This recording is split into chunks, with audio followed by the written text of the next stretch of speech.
Istiqbolda bo'lmaydi. Chet tilida emas bo'lmaydi. Davas kayfini minga odam biladi. Bugungi kunda yo'l harakati xavfsizligi xodimlari ommaviy axborot vositalari hamda ijtimoiy tarmoqlar orqali voyaga yetmagan va hali haydovchilik guvohnomasi yo'q farzandlariga transport vositasini boshqarish uchun bermaslik kerakligi haqida ota-onalarni har qancha ogohlantirishmasin, ming afsuski hali hanuz farzandining xatti-harakatlariga befarq ota-onalar uchramoqda. Ularning farzandlariga nisbatan e'tiborsizligi natijasida esa yo'llarda turli ko'rinishdagi avtohalokatlar yuz bermoqda. 5-6 marta dumaladik.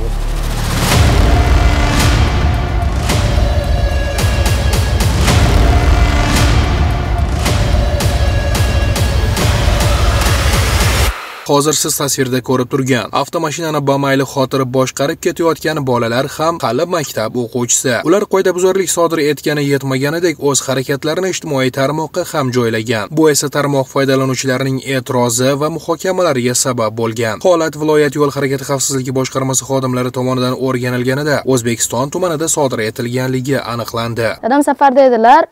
Mashina ustalarga xalaqit berganda o'sha mashinani boshqa uyga olib kirib qo'ymoqchi edik. Masofa 150 metr edi. O'sha masofada biz Instagramga video joylagandik. Noto'g'ri ish qildik.